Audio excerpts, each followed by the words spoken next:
How to fix slow client FPS in Valorant. Now, in this video, I'm going to provide you the most common troubleshooting steps when it comes to FPS, graphics, and so on and so forth. So, the very first thing that you can actually do is to optimize the usage of the graphics that you have in your PC.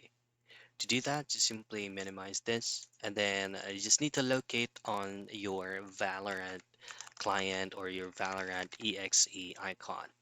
If it's not showing here, then you can go into your file manager, and it's usually located under your local disk, whether C or D, and then locate it into program files. So here's what you need to do. Right click on your Valorant .exe file folder and then go to properties.